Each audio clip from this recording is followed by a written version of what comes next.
वसीला उर्दू टीवी के मोहतरम नाज़रीन, प्रोग्राम खुला दरीचा में आपका इस्तकबाल है। इस प्रोग्राम में हम आपकी मुलाकात करा रहे हैं रांची, जो झारखंड की कैपिटल सिटी है, उसके इलाके इरबा में हम इस वक्त मौजूद हैं। The Chhota Nagpur regional handloom weavers cooperative union limited Irba के बुनियाद गुजार हाजी अब्दुल रज़ाक अंसारी मरहूम साहब के फ़र्जंद अज़ीज़ जनाब अनवर अहमद अंसारी साहब से मोहतरम प्रोग्राम खुला दरीचा में आपका इस्तकबाल है।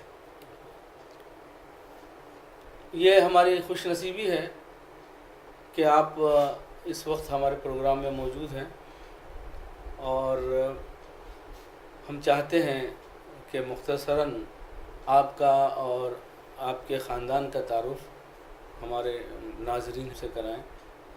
आपके वालिद मोहतरम के बारे में मुख्तसरन उनकी ज़िंदगी, उनके कारनामों पर आप रोशनी डालिएगा। हमारे वालिद मरहूम जनाब अब्दुल रज़ाक अंसारी साहब एक फ्रीडम फाइटर थे और बेसिकली वो बुनकर परिवार से बिलोंग करते थे। अच्छा। बुनकरी के काम भी करते थे, खुद काम करते थे वो बुनकरी का, और बुनकरी का काम करते हुए वो उन्होंने पढ़ाई भी कंप्लीट किया। अच्छा। और उस ज़माने में जब आज़ादी नहीं हुआ था हिंदुस्तान की, उस पीरियड में वो चादर बिनते थे और बिन के लेके चले जाते थे रांची। अच्छा। और रांची जाते थे और उनकी चादर जो है ना बहुत फेमस हुआ करती थी कि इरबा का चादर आ गया, इरबा का चादर आ गया। बाकी और लोग लेके जाते थे इरबा ही से बिन के, लेकिन उनका थी। हाँ, फिनिशिंग अच्छा करते थे। अच्छा, बेहतर। और यहाँ से तो कोई गाड़ी का साधन नहीं था यहाँ से रांची जाने का, तो वो पैदल ही चले जाते थे, समझे। और उनके साथ कई लोग, इरबा से ही लोग, उन लोग भी अपना कपड़ा बिन के जाते थे, लेकिन उन लोग का फिनिशिंग उतना ज़्यादा अच्छा नहीं होता था। उनका फिनिशिंग ज़्यादा अच्छा था तो उनका पहले माल बिक जाया करता था। अच्छा। और वो एक स्कूल के किनारे में माल बेच के स्कूल के किनारे में खड़े हो जाते थे। अच्छा। ये बहुत युवा अवस्था की बात है। अच्छा, जब उनकी जवानी की दिनों की बात है। मैंने जस्ट समझिए, हमको लगता है कि ये 18-19 साल का 17-18 साल का पीरियड के बाद, तो उसमें वो लेके जाते थे और वहाँ पर स्कूल के किनारे में खड़े हो जाते थे। उस स्कूल का प्रिंसिपल हुआ करता था एक अंग्रेज, इंग्लिश मैन था। तो वो रोज़ाना देख देख के वो जो है वो देखता था कि ये बच्चा जो है ना कितना मेहनत करके आता है और फिर यहाँ पर आके खड़ा हो जाता है। क्यों खड़ा होता है? तो वो खुद चल के बाहर निकले वो प्रिंसिपल और पूछे कि क्यों खड़ा? बोला नहीं, मुझे पढ़ना है। तो वो बहुत काउंसलिंग किए पढ़ने के लिए।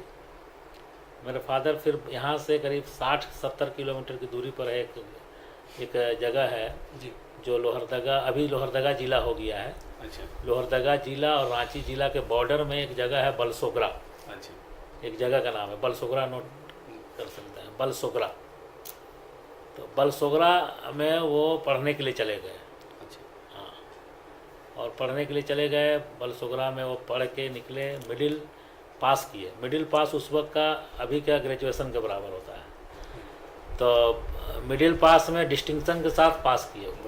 हाँ, और वहाँ से वो प्राइज़ भी उनको मिला।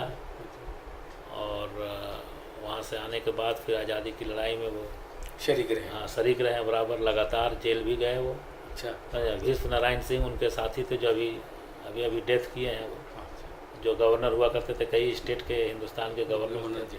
हाँ, से केंद्रीय मंत्री भी रहे, बिहार में वो मंत्री भी रहे, भीष्म नारायण सिंह उनके साथ ही थे। ये वो भी फ्रीडम फाइटर थे, भीष्म नारायण सिंह। और वहाँ से फिर वीवर्स का मूवमेंट चला। अच्छा। वीवर्स आंदोलन। अच्छा। बुनकर आंदोलन। वजह आंदोलन की वजह मैंने वीवर्स को काउंसलिंग करना, वीवर्स को उनका मैंने जो दस्तकारी है वो उजागर करना, ताकि कपड़ा वो बना सकें। कपड़ा बना के फिर गवर्नमेंट से योजना को बनवाना, गवर्नमेंट में प्रेशर डलवाना ताकि बुनकरों के लिए वो योजना आप बनाइए। हाँ, तो उसके लिए उन्होंने क्या किया कि वो बुनकर आंदोलन की शुरुआत किया। अच्छा। और उस जमाने से अभी तक बुनकर आंदोलन का उतना बड़ा लीडर नहीं हुआ है कोई, क्या बात। समझे। रजाक साहब का नाम ही हुआ करता था कि बुनकर आंदोलन के सबसे बड़ा योद्धा है, बुनकर आंदोलन के सबसे बड़े लीडर रहे हैं। बहुत अच्छा। और उनका जन्म हुआ था 1917 में, 24 जनवरी 1917 को, इसी इरबा गांव में, अच्छा। समझे। और बहुत शुरू से मेधावी थे वो, मेधावी छात्र रहे हैं शुरू से, और पढ़ने में भी तेज, काम में भी बहुत माने ये थे, बहुत सीरियस रहते थे, कोई भी काम बहुत डेडिकेटेड होके काम करते थे। हाँ, बहुत ही डेडिकेटेड होके। और आज उन्हीं का दुआओं का असर है कि आज हम लोग इस मुकाम पर खड़े हैं।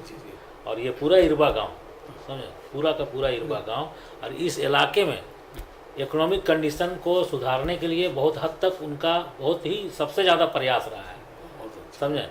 अब यही जिस जगह पर हम बैठे हुए हैं, ये ज़मीन 1980 में 40 रुपये डिसमिल था, बताइए, समझे। कितनी दूरअंदेशी हाँ, थी कि उन्होंने, तो दूरअंदेशी था। तो ये ज़मीन जो है ना, अभी कम से कम हम समझते हैं कि 6 लाख रुपये डिसमिल होगा, समझे। 6 लाख कहाँ, 40 रुपया और कहाँ 6 लाख।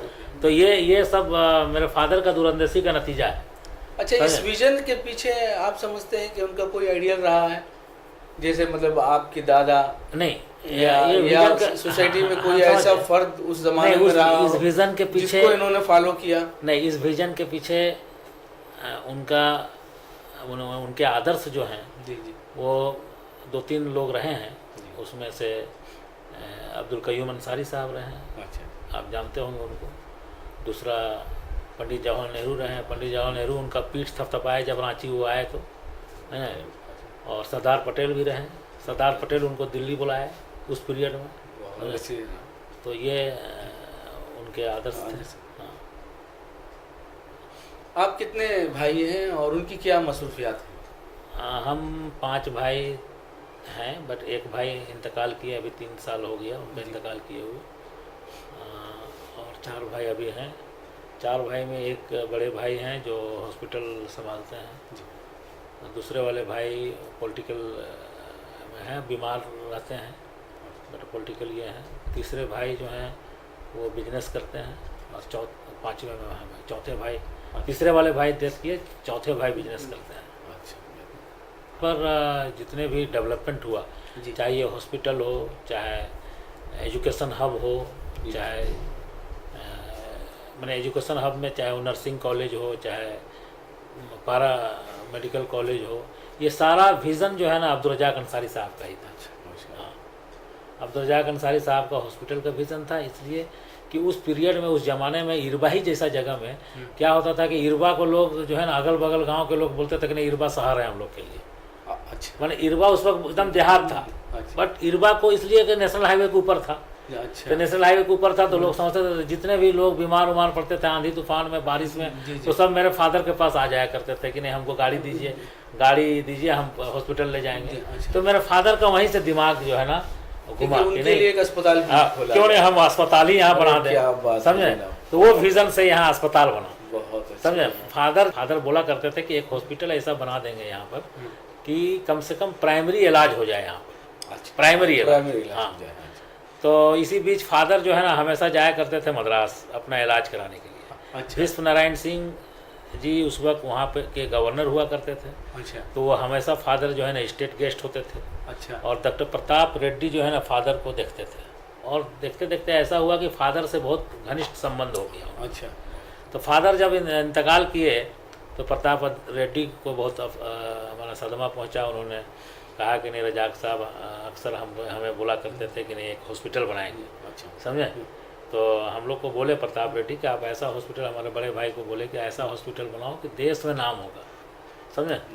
तो देश में नाम होगा और हम मदद करेंगे तुमको, मैं अपना नाम दे दूंगा अपोलो का, समझे। और उसमें जो उनका प्रोफेशनल फीस होगा वो हम लोग बाद में तय करेंगे। अच्छा, ये उन्होंने कहा, वो सब प्रोफेशनल फीस जो होगा वो बाद में तय करेंगे, आप बनाइए। तो उस वक्त प्रोजेक्ट रिपोर्ट उन्होंने बनाने का 3.5 लाख रुपया लिए थे डॉक्टर प्रताप रेड्डी ने। और ये हॉस्पिटल जो है ना अभी बन गया।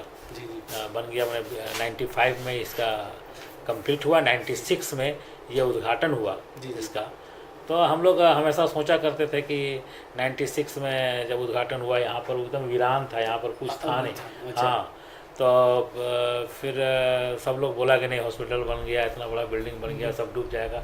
बहुत सारा आप जानते हैं कि कितने लेग पुलिंग लोग रहते हैं, समझे। तो सब लोग बहुत नेगेटिव, माने पॉजिटिव लोग कम हो गया और नेगेटिव ज़्यादा हो गया, कितना पैसा फंस गया, नहीं चलेगा नहीं ये।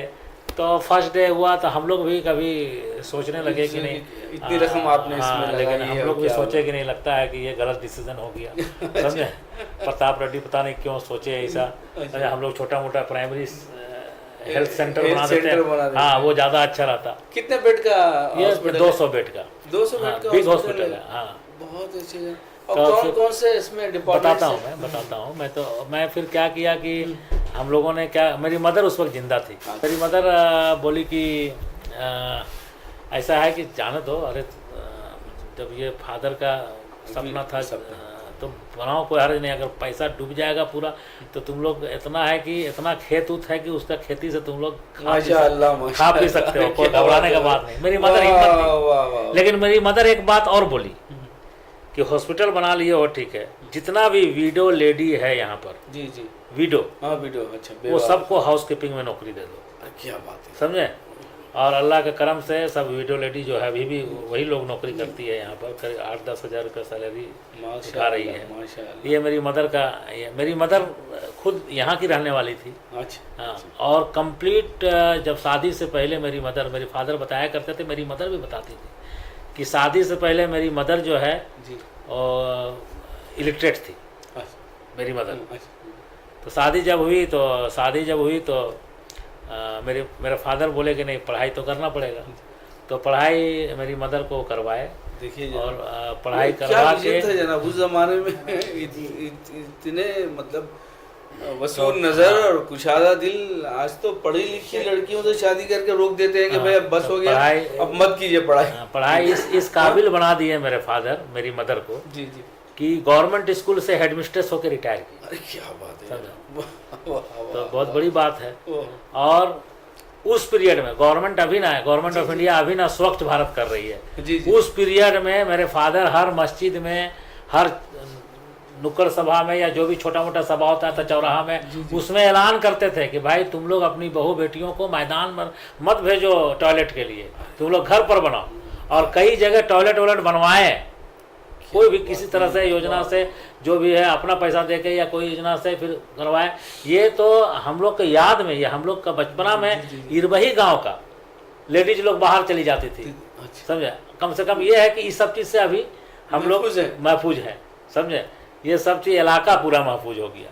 स्वच्छ भारत तो गवर्नमेंट ऑफ इंडिया अभी कर रही है, वो 40 साल पहले मेरे फादर कर चुके हैं, समझे। मेरी गुजारिश ये है कि आप जो है, और सैकड़ों मदरसा मेरी मदर और मेरे फादर सैकड़ों मदरसा और स्कूल खुलवाए, सैकड़ों। क्या बात है। पर्दा नसीब मदरसा लड़कियों के लिए, लड़कों के लिए, लड़कियों के लिए स्कूल मदरसा, लड़कियों को पूरा घर में वीकली बुला के तरबियत देना, कैसे रहा जाता है, कैसे आज यहाँ हो कल ससुराल जाओगी तो कैसे रहोगी, कैसे करना है, सब मेरी मदर सिखाती। काउंसलिंग, हाँ काउंसलिंग हमेशा, वाह। हाँ, तरबियत, तालीम के अलावा तरबियत। अब तो सिर्फ तालीम है, तरबियत का लफ्ज़ कहीं इस्तेमाल ही नहीं हो रहा। इसीलिए हमारी देखें ना मौजूदा जो नस्ल है वो कितने इंतशार का शिकार है। ये मदर ऑर्गेनाइजेशन है। हाँ, ये मदर ऑर्गेनाइजेशन जो है मदर ऑर्गेनाइजेशन, इसी ऑर्गेनाइजेशन से सब कुछ बना है, समझे। तो ये मदर ऑर्गेनाइजेशन जो है इरबा का बाद मैं बता देता हूँ। हम लोग उस वक्त स्कूल में पढ़ते थे, उस वक्त छोटे छोटे थे। इरबा में एक भी ग्रोसरी शॉप नहीं था। अब आप सोच लीजिए, बताइए, किसी के घर में गाड़ी नहीं था, सिर्फ हम लोग का घर में गाड़ी था, समझे। और एक भी ग्रोसरी शॉप नहीं था। एक ग्रोसरी शॉप खुला था समुंदर मोहल्ला में आलिम का, समझे। उस वक्त वो इंतजार करता था कि रीजनल हैंडलूम यूनियन के स्टाफ लोग का तनख्वाह कब रिलीज होगा तो हमारा दुकान का सेल हो, समझे। आप माने ये हालत था। और रीजनल हैंडलूम यूनियन के आने के बाद से इरबा की तरक्की हुई। रीजनल हैंडलूम यूनियन के आने के बाद, रीजनल हैंडलूम यूनियन के बाद से ये ज़्यादा तरक्की किया। उसके बाद हॉस्पिटल तो अभी 20 साल पहले आया, अच्छा, लेकिन सबसे ज़्यादा तरक्की रीजनल हैंडलूम यूनियन के आने के बाद से हुआ, यहाँ का इकोनॉमिक कंडीशन हाँ जाहिर है, मईशत मजबूत हुआ, इकोनॉमिक कंडीशन की मजबूती हुई। हाँ, जाहिर है कारोबार में इजाफा होगा। और उसके बाद हॉस्पिटल बना। ये अपोलो को हम लोग दिए थे फर्स्ट टाइम प्रताप रेड्डी को। प्रताप रेड्डी 20 साल, उसको 20 साल का मेरा एग्रीमेंट था प्रताप रेड्डी के साथ। डॉक्टर प्रताप रेड्डी साहब के साथ 20 साल एग्रीमेंट था। 20 साल टेन्योर पूरा हो गया तो फिर हम लोग ऑफ़र दिए उन्हीं को कि आप लीज पर इसको ले लीजिए। अच्छा है, आप लीज पर लीजिए, अच्छा रहेगा। तो वो किसी कारण से नहीं हुआ। प्रताप रेड्डी तो बहुत अच्छे। जब आप 200 बिस्तर का बेड्स का हॉस्पिटल चला ही रहे हैं तो क्यों ना आप मेडिकल कॉलेज के आ रहे हैं वहाँ पर। अभी आते हैं तो फिर हम लोग मेदांता को डॉक्टर त्रेहान को दिए, डॉक्टर नरेश त्रेहान, जो वर्ल्ड के बड़े डॉक्टरों में से एक हैं हार्ट के। तो उनको दिए और वो अभी बहुत अच्छा से चला रहे हैं। 3 साल अभी हो गया है उनका। 15 साल की लीज पर हम लोगों ने दिया है। और मेडिकल कॉलेज की जो बात है, मेडिकल कॉलेज भी प्लानिंग में है हम लोग का। सब कुछ तो एक साथ नहीं होगा, धीरे धीरे नहीं होगा। वो प्लानिंग और में आपकी जात से उम्मीद है कि जरूर होगा और इंशाल्लाह होगा। कोई नहीं करेगा तो सोसाइटी करेगी। अरे क्या मेडिकल कॉलेज भी सोसाइटी बनाएगी, ये ऑलरेडी मेरे दिमाग में है। जी जनाब, समझे। हम लोग इसको और आगे बढ़ा। Cancer hospital, Curie cancer hospital बोला, वो भी एक अलग ब्रांड है। क्यूरी भी जो है ना SCG ग्रुप के साथ टाई अप है, ये मेदांता के साथ टाई अप है। जनरल हॉस्पिटल जो है, और कैंसर हॉस्पिटल जो है HCG के साथ। SCG जो है ना health care global, SCG health care global limited. अच्छा, ये हिंदुस्तान की बड़ी कंपनियों में से एक है, सिर्फ कैंसर हॉस्पिटल बनाती है।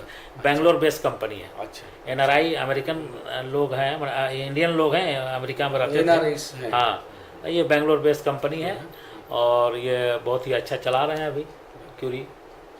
वो भी हमारे बड़े भाई देखते हैं, सईद अहमद अंसारी साहब। मेरे फादर के बाद को जो इकोनॉमिक कंडीशन जो है ना यहाँ का सुधार जो हुआ रीजनल हैंडलूम यूनियन के बाद, फिर अपोलो खुला। उस वक्त तो मेरे फादर नहीं थे। फिर सईद अहमद अंसारी का सूझबूझ के वजह से यहाँ आसपास के लोगों का इकोनॉमिक कंडीशन उभरा, सूझा। उन्हीं का दिमाग से फ्लोरेंस स्कूल ऑफ नर्सिंग बना। समझे, ये नर्सिंग स्कूल बना। एक और नर्सिंग स्कूल हो गया। समझे, बनते गया, बढ़ते चला गया। हाँ, उन्हें अगल बगल दुकानें जो चल रही हैं वो सब हुआ, सब चलता है अभी। अगर मान लीजिए दोनों हॉस्पिटल बंद हो जाएगा तो सभी दुकानें बंद हो जाएंगी, एक भी दुकान नहीं चलेगी और इरबा का इकोनॉमिक कंडीशन कोलैप्स कर जाएगा। समझे, बिल्कुल। बस दुआ ये करिए कि हॉस्पिटल जिंदा रहे। नहीं, वो तो जिंदा रहेगी। हाँ, जिंदा रहेगी। क्या है कि वो सब आते रहता है, ऑर्गेनाइजेशन चलाइएगा तो ये सब होते रहेगा। हाँ, खासकर मुस्लिम ऑर्गेनाइजेशन में तो बहुत ज्यादा, बहुत ही ज्यादा, समझे, बहुत ही ज्यादा। ये हम लोग एकदम तरस्त हैं एकदम इससे। अब हम लोग हैबिट्यूट हो गए, हैबिट हो गया। हाँ, क्योंकि ये सब चीजें आते रहेंगी, जाती रहेंगी, उस पे तवज्जो देने की जरूरत नहीं, इसलिए काम करते हैं। अब मैं खुद चेयरमैन जब बना था तो उस वक्त जो है यहाँ पर मैं सोचा था कि जब चेयरमैन बन के फर्स्ट टाइम इसी ऑफिस में मैं आया तो मैं सोचा कहाँ से मैं शुरुआत करूँ। कुछ समझ में नहीं आ रहा था, लेकिन मैं सोचा कि नहीं, एक चैलेंज लेके मैं आया हूँ, मेरे को करना है तो करना है। समझे, इसलिए कि हमारे फादर का ये धरोहर है। इस फादर के धरोहर, मेरे फादर के धरोहर को, इस धरोहर को हमको बचाना है। बिल्कुल, समझे, जैसे भी हो इसको बचाना है। उसी विजन की तौसीह है आप। तो ये फिर हमने इसको बनवाया पूरा। ये बहुत बुरा हालत में था, खंडर बना हुआ था। हाँ, बता रहे थे, आप बता रहे थे। तो मैंने बनवाया इसको। बनवा के मैंने के बाद फिर जब मैं आया इधर तो विवर सोसाइटी जितने भी हैं 72 विवर सोसाइटी है। फिर विवर सोसाइटी इन लोग काम ही नहीं करने मांगे। कोई काम करने के लिए कोई एग्री नहीं, जो है ना, कोई नहीं करता था काम। अच्छा, मुश्किल से नहीं करता था? नहीं, कोई नहीं करता था। तो हम परेशान रहे हैं बहुत दिनों तक, 6 महीना तक इनसे डिस्कस करते रहे और लोगों से डिस्कस करते रहे कि मैं क्या करूं, कैसे इसको सुधारूं। समझे, तो मैंने एक लिस्ट बनाया सोसाइटी का, 72 सोसाइटी का लिस्ट बनाया।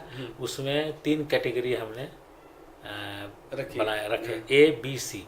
A जो सबसे अच्छा चलता है या चला सकता है, B जो उससे कम, और C जो सिर्फ पेपर में सोसाइटी रखे हुए। समझे, तो A को मैं कंप्लीट कर लिया हूँ अभी और B को मैं टच किया हूँ। टोटल मिला करके अभी 2.5 सालों में मैं 36 सोसाइटी में कामयाब हासिल कर लिया हो चुके हैं। और 36 सोसाइटी का काम आ रहा है, 36 सोसाइटी का माल भी आ रहा है। प्रोडक्शन NHDC से, गवर्नमेंट ऑफ इंडिया की एक ऑर्गेनाइजेशन है मिनिस्ट्री ऑफ टेक्सटाइल का, NHDC, जी जी। नेशनल हैंडलूम डेवलपमेंट कॉर्पोरेशन, उससे मैं यार्न लेता हूँ। यार्न मैं कहीं बाहर से लेता नहीं हूँ, अच्छा, मैं गवर्नमेंट से खरीदता हूँ, समझे। अच्छा, तो वो करिए यार्न जो है ना हम बुनकरों को देते हैं, बुनकर लोग बना के लाता है। फिर हमने बुनकर लोग को, मैं अभी तक मीटिंग में बोलता हूँ कि आप लोग का 10 डिमांड, हमारा 1 डिमांड। अच्छा, आप हमारा लूम चलाइए, चाहे एक ही लूम क्यों नहीं चलाइए, अच्छा बेहतर। आपका 10 डिमांड हम मानने के लिए अरे तैयार हैं। क्या बात है भाई। तो 10 डिमांड हम मानते भी हैं, अच्छा। उन लोग का बहुत डिमांड माने। जैसे जब हम चेयरमैन नहीं थे तो उस वक्त अपोलो के पीरियड में उस वक्त 25 से 30% इन लोग का डिस्काउंट होता था। अच्छा, वीवर्स लोग का हॉस्पिटल में। अभी मेरे आने के बाद से आते के साथ सबसे पहला काम मैं यही किया हूँ। अच्छा, हाँ, जब मैं चेयरमैन बना तो सबसे पहला काम इन लोग का बुनकर का इलाज के लिए कि कैसे उसका बंदोबस्त किया जाए। और अभी तक मैं सोचते रहता हूँ कि उसको कैसे मैं और कम करूँ। मैं कर दिया, अभी कितना किया, मैं 70% OPD में बहुत ज्यादा डिस्काउंट, 70% और तो IPD में 60%। IPD में 60% कम है क्या? 60% IPD में, IPD मीन्स एडमिशन में, माना कोई भी हॉस्पिटल में कोई पेशेंट अगर एडमिट होता है तो उसको 1.5 लाख तक का 60% डिस्काउंट है। और 1.5 लाख से ऊपर जाएगा वो पूरा पैसा फिर देना पड़ेगा। 1.5 लाख तक में 60% डिस्काउंट हो जाएगा। हाँ, बट 1.5 लाख से ऊपर कितना पेशेंट जाएगा? हाँ, कितना पेशेंट जाएगा? रेयर है, समझे। तो इसीलिए हार्ट ओपन सर्जरी वगैरह या किडनी ट्रांसप्लांटेशन हो तो जाएगा। ये हमने किया है। और OPD में माने जांच वगैरह में, हाँ, OPD में जांच में डॉक्टर से दिखलाने में 70% फ्लैट इन ऑल ब्रांच। ये तो अस्पताल आप दूसरों के हवाले कर चुके हैं ना। हाँ, तो उसमें मैं बता, मगर ये किस तरह आप खसारा कवर करते हैं? नहीं, ये कवर इसलिए करते हैं। इसमें मैंने जब मेदांता को दिया था तो उस वक्त हम लोग का एग्रीमेंट हुआ था कि भाई मेरा वीवर्स हॉस्पिटल है ये। अच्छा, समझे। वीवर्स देश का ये पहला वीवर्स हॉस्पिटल है, सुपर स्पेशलिटी हॉस्पिटल। ये बहुत इंपॉर्टेंट क्या बात है जनाब। देश का पहला weavers hospital super speciality hospital है ये। क्या बात है, वाह वाह। जहाँ के हर तरह के इलाज होते हैं। किडनी ट्रांसप्लांट, सिर्फ लिवर ट्रांसप्लांट अभी नहीं हो रहा है। अच्छा। किडनी ट्रांसप्लांट होते हैं, हार्ट का होता है, ट्रॉमा सेंटर मेरा बहुत अच्छा है। हाँ, फिर यूरोलॉजी डिपार्टमेंट बहुत अच्छा है, फिर ऑर्थो का डिपार्टमेंट बहुत अच्छा है, सर्जरी डिपार्टमेंट बहुत अच्छा है, सारा डिपार्टमेंट अच्छा है। बहुत अच्छा। तो क्या है कि इसमें जब हमारा एग्रीमेंट होने लगा मेदांता हॉस्पिटल से, डॉक्टर नरेश त्रेहान साहब से, तो डॉक्टर नरेश त्रेहान साहब को हम लोगों ने ये कहा कि आप बुनकरों के लिए क्या कर सकते हैं। अच्छा, भाई बुनकर का हॉस्पिटल है तो बुनकर का इलाज। तो डॉक्टर नरेश त्रेहान साहब जून 2015, 9 जून 2015 को हॉस्पिटल लिए थे। तो उस वक्त ऐलान कर दिए थे कि बुनकरों के लिए 25 लाख रुपया मैं लिमिट बांध देता हूँ कि 25 लाख रुपया तक इलाज कराएं। अच्छा, माने टोटल इंडिविजुअल नहीं, इन टोटल। तो जब हम चेयरमैन बने दिसंबर 2015 में जी, तो 6 महीना में हम चेयरमैन बन गए थे। जब लिए थे मेदांता उसके बाद 6 महीना के बाद तो हमने फिर डिमांड रखा उनको। अच्छा, हमने कहा कि नहीं 25 लाख को और बढ़ाइए। तो 5 लाख मैं लड़ झगड़ करके बढ़वाया, 30 लाख अभी कर दिए। और फिर ये 25% जो डिस्काउंट होता था वो मैं सबसे पहले उसको चेंज करवाया, 70 और 60 करवाया। अभी मैं 90 कराने का प्रयास कर रहा हूँ, लेकिन मैं अभी उसको पूरा देख रहा हूँ कि कहीं मेरा 30 लाख से ऊपर तो नहीं चला जाएगा। तो इसलिए मैं हिसाब से ही करूँगा, समझे। तो ये बुनकरों को फायदा है। बुनकरों का क्या है कि इस ऑर्गेनाइजेशन में कुछ पैसा उन लोग का बचा हुआ था तो वो मैं रिलीज कर दिया। अच्छा, आते के साथ मैं रिलीज किया। और फिर डिविडेंड देना मैं स्टार्ट कर रहा। अच्छा, मैं पिछले साल भी दिया डिविडेंड, इस साल भी मैं दिया। तो डिविडेंड से बहुत फ़ायदा हो गया। मैंने गवर्नमेंट जो बुनकर लोग जो कपड़ा बिन के गवर्नमेंट को भी सप्लाई करता है, गवर्नमेंट का जो अपेक्स बॉडी है, तो मैंने वहाँ का रेट मंगाया कि बुनकर का वेजेज कितना देता है इन लोग। अच्छा, मैंने जैसे ये बनाया तो कितना दिया, चादर बनाया तो कितना दिया, तो सबका मैं रेट बनाया, मैं जस्ट डबल कर दिया वेजेज। अरे क्या बात है। हाँ, जो गवर्नमेंट देता है उससे डबल मैं देता हूँ। बताइए, समझे। जैसे मान लीजिए ये टॉवेल बना रहा है, ये टॉवेल का अगर मान लीजिए 20 रुपया मिल रहा है तो मैं 40 रुपया दे रहा हूँ। बताइए, समझे। जबकि अक्सर निजी इदारों में कम तो कर दिया जाता है। मैं जानबूझ कर अगर हुकूमत 20 रुपया दे रही तो बोले भाई वो तो हुकूमत है, हम आपको नहीं दे सकते 20 रुपया, 10 रुपये में 15 रुपये में काम कीजिए। और आप है कि आपने डबल कर दिया इसको। फिर अपना प्रॉफिट का मैंने अपना ऑर्गेनाइजेशन का प्रॉफिट का 10% भी मैं देता हूँ। अब बताइए जरा। समझे? सोसाइटी हाँ, सोसाइटी को हाँ रिवर्स हाँ, हो रही। हाँ सोसाइटी हाँ, सोसाइटी को चला जाता है 10%। तो ये बहुत बड़ा बेनिफिट है। मैं जमशेद कमर महमूद साहब के से ताल्लुक़ से जो है मेरी भी दिलचस्पी इस बात की है कि मुसलमान जो इस शक्ल में आज नज़र आ रहे हैं, क्या ये मुमकिन नहीं कि उनकी माशी तरक्की के दरवाजे वो ख़ुद से आगे बढ़ाएं। और इसकी नुमाया मिसाल ये सोसाइटी जहाँ हम बैठे हुए हैं, मेरे सामने अनवार अहमद साहब है, मैं उन्हीं की गुफ्तगू के हवाले से एक आध सवाल जो है जानना चाहता हूँ। यकीनन इस सिलसिले में उनके सामने एक मंसूबा होगा, सिर्फ मंसूबा ही नहीं होगा बल्कि जिस तरह मैं पा रहा हूँ उनको, उन्होंने इस सिलसिले में काम करना शुरू भी कर दिया होगा। जैसे कभी उन्होंने बताया कि जो सोसाइटियाँ इस मदर पेरेंट सोसाइटी से जुड़ी हुई हैं, उसके ABC ग्रुप को वो फिर से ज़िंदा करने के लिए प्लान करके जो है आगे बढ़ा रहे हैं। और उसमें उन्होंने सबसे बुनियादी ये काम किया है कि हेल्थ सर्विसेज के सिलसिले में उनको जिस तरह फ़ायदे पहुंचा रहे हैं, मैं उनसे ये ज़रूर जानना चाहूँगा कि भाई ये ABC जो आपने बनाया है और वो जुड़े हुए हैं काम से, उस काम से जुड़े हुए हैं जिसमें एक ज़रूरी चीज़ होता है उसका एजुकेशन। एजुकेशन जनरल एजुकेशन नहीं, मैं मुझे वाज़ेह करने दीजिए।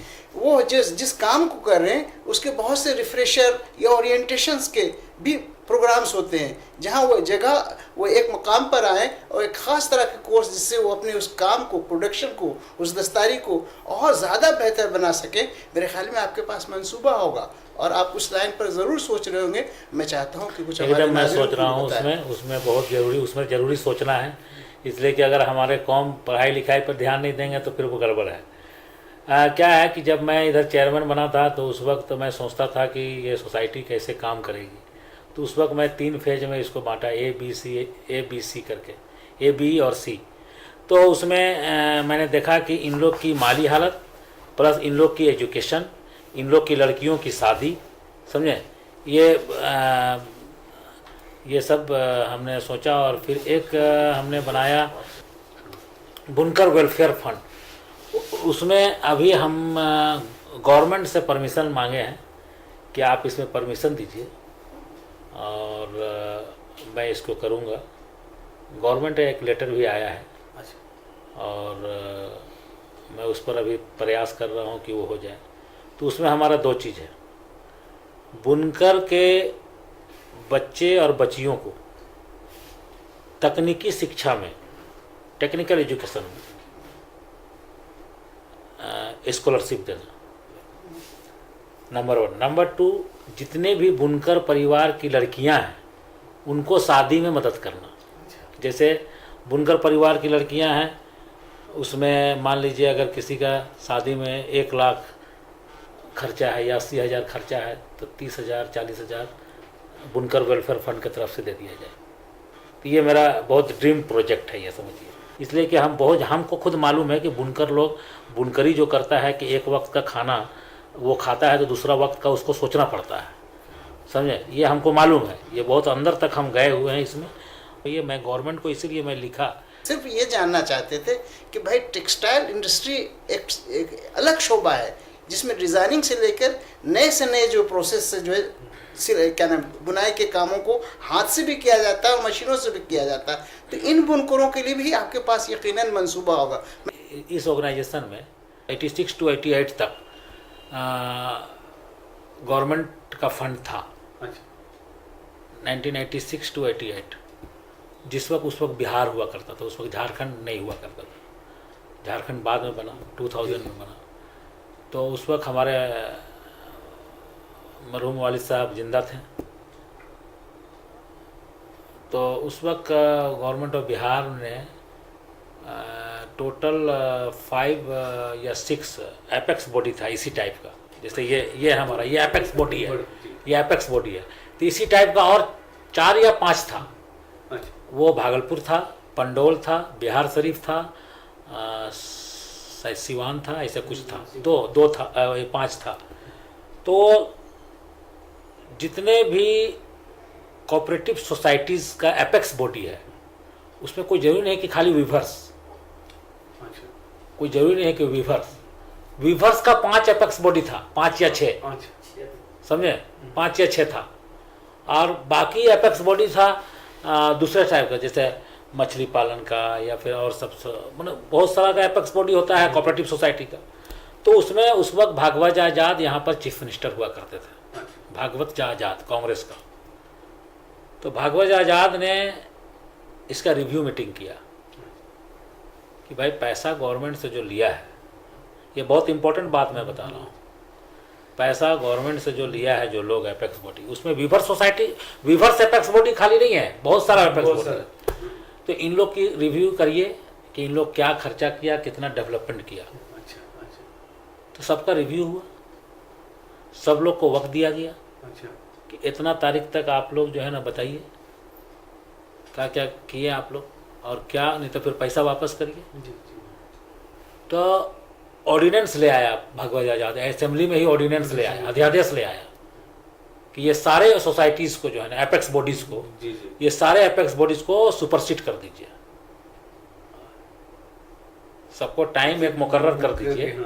हाँ, इतना टाइम में अगर वो नहीं देते हैं या फिर नहीं बताते हैं कि क्या डेवलपमेंट किया है, तो आप इसको एक टाइम बॉन्ड कर दिए, टाइम बांध दिए कि इतना तारीख से वो सुपरसीड समझा जाएगा, समझे। तो मेरे फादर उस वक्त जिंदा थे, हयात में थे, और मैं भी पटना में था, मैं खुद पटना में था फादर के साथ। हाँ, भागवत आजाद की मिनिस्ट्री चली गई। अच्छा। हाँ, तो भागवत आजाद की मिनिस्ट्री चली गई तो बन गए बिंदेश्वरी दुबे चीफ मिनिस्टर। तो जिस दिन लास्ट डेट था जो गवर्नमेंट ने बाउंड किया था लास्ट डेट का, तो उस दिन उस वक्त मैनुअल में होता था बैंक, कंप्यूटराइज तो था नहीं, समझे। तो 12 बजे रात, यही नेवरी ब्रांच है यहाँ पर, एक आईओबी है, अभी भी आईओबी है, वहीं पर अकाउंट हुआ करती, पूरे इलाके में वही एक बैंक था और कोई बैंक नहीं था। 88 वगैरह में, हाँ 86 87 88 में। तो उस पीरियड में क्या हुआ कि मेरे फादर 12 बजे रात बैंक को खुलवाए, बट के फादर और मैं तो उधर ही था पटना में, यहाँ पर लोग खुलवाए। मैनेजर को बोले कि ऐसा ऐसा बात है, कल लास्ट डेट ऑफ सबमिशन है, आप जल्दी से जितना गवर्नमेंट दिया है, समझे। और एक हम लोग बना लिए पूरा वर्क रिपोर्ट कि कितना हमने काम किया है, बना के हमको नेक्स्ट डे सबमिशन करना था उधर। ड्राफ्ट 72 लाख समथिंग, 72 लाख आज के 72 करोड़ के बराबर है, समझे। तो 72 लाख से, तो आप बताइए, आप सोचिए कि सुपरसीड सिर्फ रांची नहीं हुआ और बाकी सब का सब अभी तक सुपरसीड है, समझे। सिर्फ ये, हाँ, मेरे फादर मेरे साथ, मेरे फादर के साथ मैं गया था चीफ मिनिस्टर हाउस, और चीफ मिनिस्टर का वेट कर रहा था उसके ड्राइंग रूम में बैठ के। उनका वो उतरे और बोले कि रजाक साहब आप पैसा क्यों वापस कर रहे हैं, मेरे को मालूम है, मेरे को रिपोर्ट आ चुका है कल, अच्छा, कि आपका सोसाइटी बहुत अच्छा से चल रहा है, आप पैसा वापस मत करिए।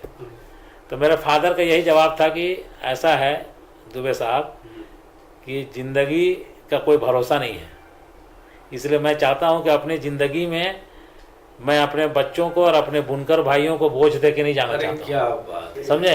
इसलिए ये पैसा तो आप ले ही लीजिए, समझे। मेरा सोसाइटी तो बहुत अच्छा चल रहा है और आप जाके जितना इंक्वायरी वगैरह कराना है करा लीजिए। नहीं, मैं सारा रिपोर्ट मेरे पास आईबी का आ चुका है, समझे। हाँ, कि काम बहुत अच्छा होता है और बाकी सब का सब सुपरसीड है, अभी तक सुपरसीड है, खत्म हो गया पूरा, समझे। तो एक भी, उसके बाद एक भी गवर्नमेंट का पैसा यहाँ पर नहीं घुसा,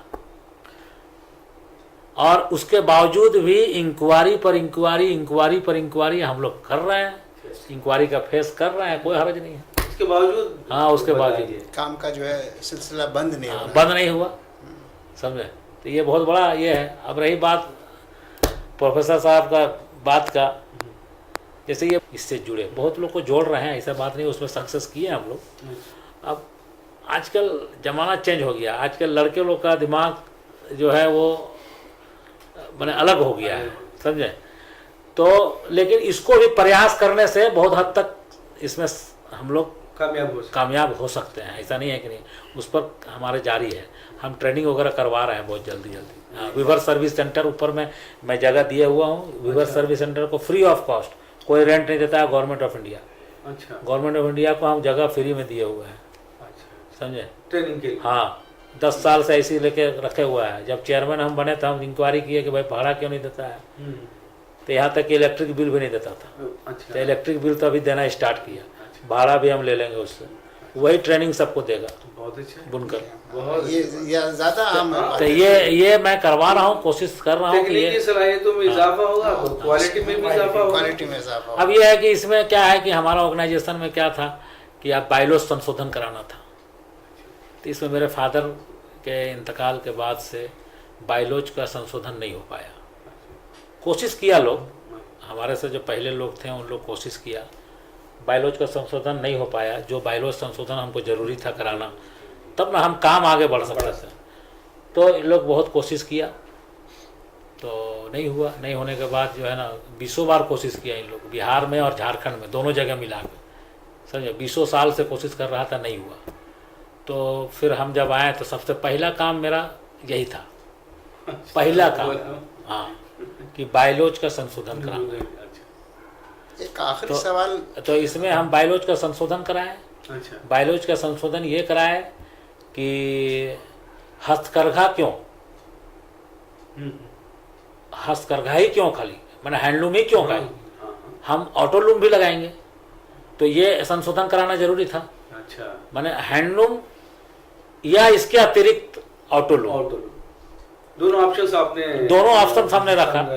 तो ये मेरा हो गया, तो इससे मेरा को बेनिफिट हो रहा है, समझे।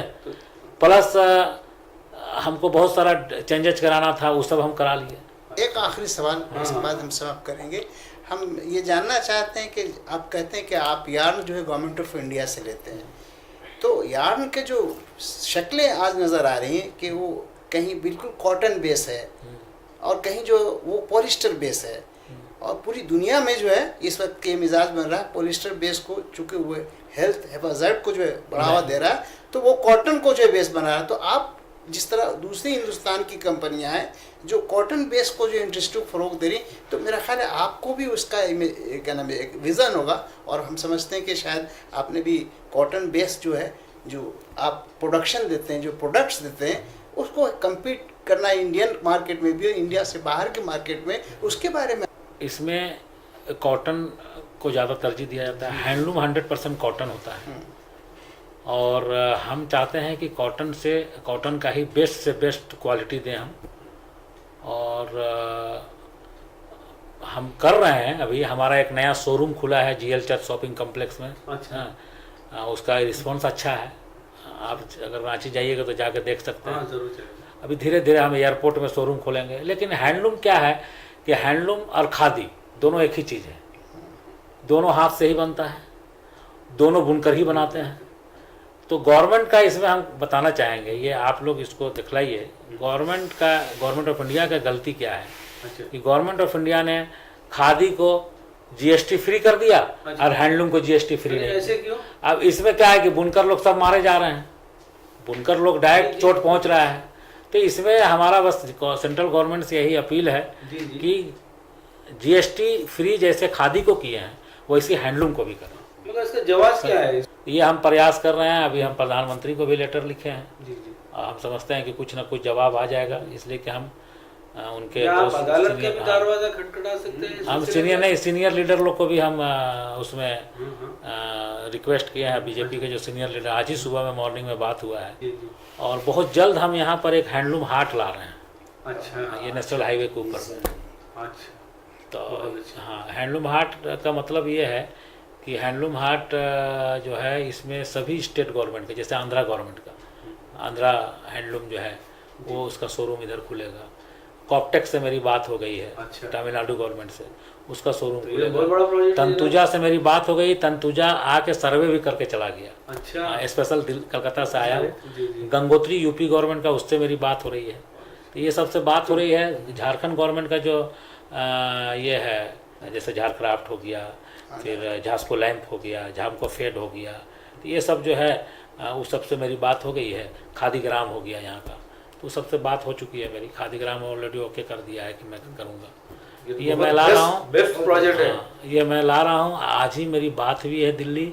मैं दिमाग लगाते रहता हूँ कि कैसे मैं इसको आगे बढ़ाऊँ, आगे बढ़ाऊँ ताकि सोसाइटी को फ़ायदा हो, समझे। मेरा एक ही मकसद है कि सोसाइटी को, और इंशाल्लाह ये इसका अगर हैंडलूम हाट बन जाएगा तो हम इसको प्रधानमंत्री से उद्घाटन करवाएंगे। जनाब अनवर अहमद अंसारी साहब, आपसे गुफ्तगू करके बेइंतहा खुशी हुई।